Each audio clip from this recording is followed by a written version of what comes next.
And here is the broadcast of my opinion on this false flag we call Charlie Kirk. My condolences to the Kirk family. I am saddened to hear the news and the course of events that have taken place. And now that that's out of the way, I really want to just elaborate on my thought about what is happening with this matter. And what is actually going on is that the Federal Bureau of Investigations is now taken over this very local, very regional matter. I understand that Charlie Kirk was an influencer. He had a big following. He has tons of subscribers and followers. And I want to just address the fact that he was a paid influencer, which, if people don't realize, that is basically a celebrity. And when you're a celebrity in this realm of being, what happens is you are just fodder. You see, they use people when they need them, and they eliminate them when they don't. And one thing that I want to just take you back on is a few days ago, there was an attack in Doha to a sovereign country, and the blue and white, I don't want to mention it because if for some reason my videos get taken down every time I mention the name of it, but the blue and white, they were trying to eliminate the Hamas leadership in Doha. Now, I want to bring your attention as to why Israel would want to do such a thing to the Hamas leadership, and that is they didn't want to pay them. Right? They didn't want to pay the leadership for taking part in this elimination of Gaza. And I want people to understand that this is a very crucial point, because now everybody is talking about Charlie Kirk and nobody is talking about what happened in Doha. And what is actually happening is the president or the prime minister of Qatar came on national TV the other day and said that he would like the unification of the Arab nations so that they can take on the Israel defense force. Isn't it interesting that they're not defending anything? They're always on the offense, and they're called the IDF when in fact they should be called the offensive forces, because nobody's attacking Israel. Israel's the only one attacking the other countries. Now, what I really want to people to understand is that there's that's going on, and there's a numerous other things that are going on that nobody is speaking about, like the Nepal riots or the riots that are happening in France. You see, Charlie Kirk, this happened in the United States, which is horrible, but they want to take your attention away from all of the things that are happening around the world. And what's going around in the world is Nepal and France, soon Canada, because in Canada there's a huge march taking place tomorrow, September 12th. And I really want people to understand that the powers that be, they don't want to empower the young people to come and demonstrate in the streets. What they want is a fearful nation, and that fearful nation is easy to control. You see, I want you, all of you that are listening to me right now, and go and listen to an interview that Mike Wallace had with oh my God, I forgot the gentleman's name. The guy who wrote Brave New World, and you can look it up. But there was an interview with him, and if you go and watch that interview, that was about 48 minutes long. That interview, he said everything that was going to take place in the United States, and it's come true to the T. And this was talked about in 1958. So if people are studying history, they would love to understand where we are going. And what they want to do is they want to instill fear in the people so that they do not exercise their right to protest. And this protest, what I'm talking about, is people being coming out and just saying that we're not happy with the way that things are being run. You see, we have Donald Trump that came in as the peace president, and he has instigated, if not taken part in many battles right now. Nobody's talking about what's going on in Somalia. You see, it's buried in the news cycle, but this is it's all distraction. And I really want you to understand why I call my report the distraction report. Because as a strategist, I was a strategist for many years, and in strategy, we always want to know how to mitigate negative outcomes. And when you have negative outcomes, that such as protests, such as what happened with Charlie Kirk, this sometimes is a good thing and sometimes is a bad thing, right? And sometimes we instigate things in order to get the reflex. And right now, everybody, isn't it interesting that Utah is predominantly Christian, predominantly white?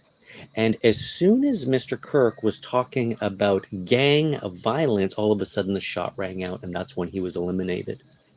You see, and I want you to go back and look at the clip. I want you to look at the film.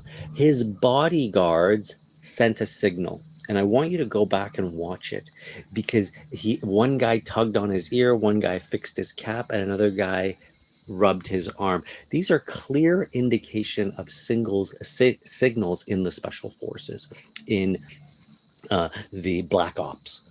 And I want you to go back and watch it because the subtle cues is what you need to be watching for, right? There's everything that is on the news media, on the news cycle, is either a signal or it's a message. And I want you to look through those lenses. I want you to look through the lens of, is it a signal or is it a message?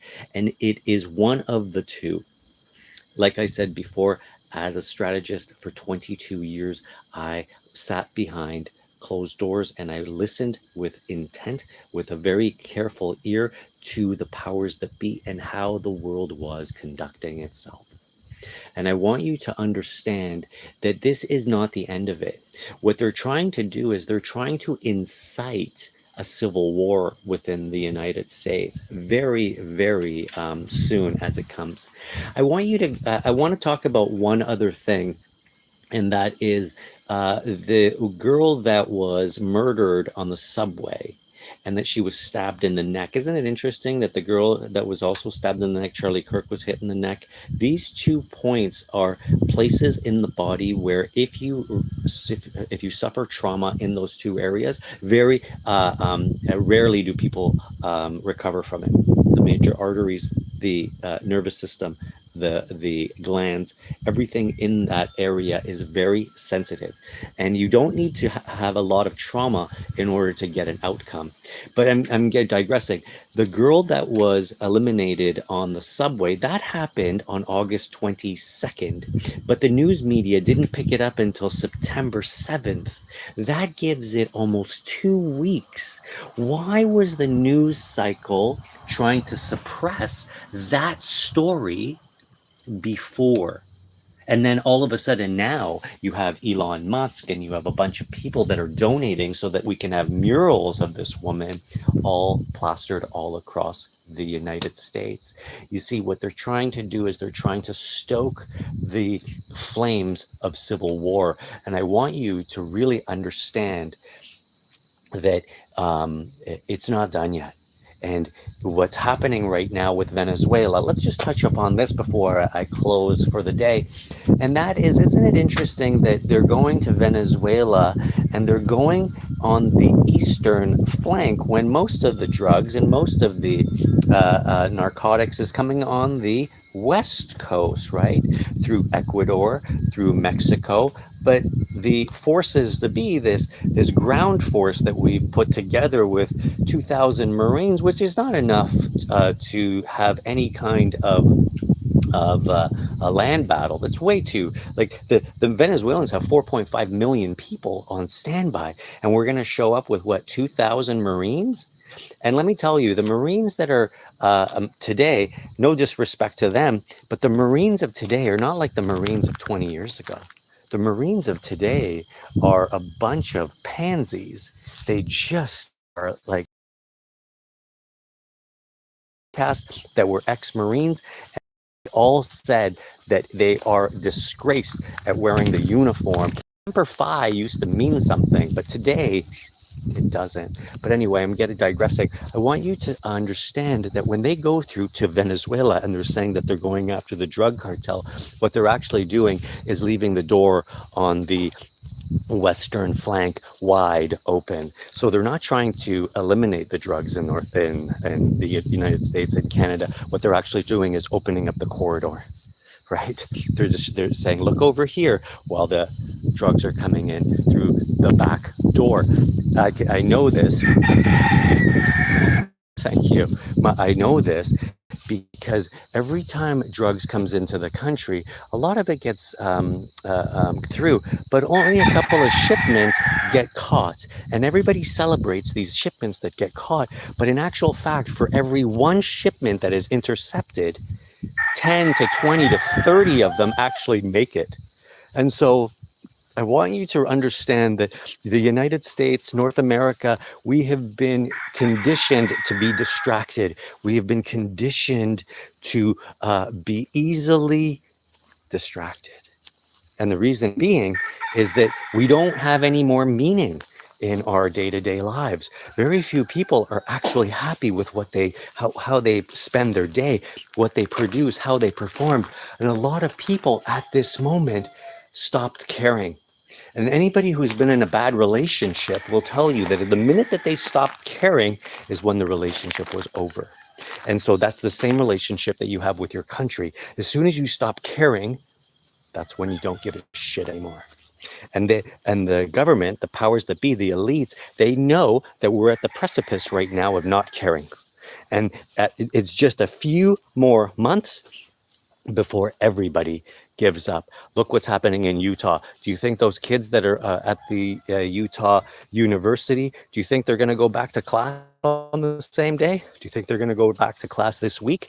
Some of them are going to drop out. Some of them are not even going to go back, because school used to be a very safe place to be, and today school is not a safe place at all. It's actually it's more frightening, terrifying to be in an institutional education center than it is to be homeschooled.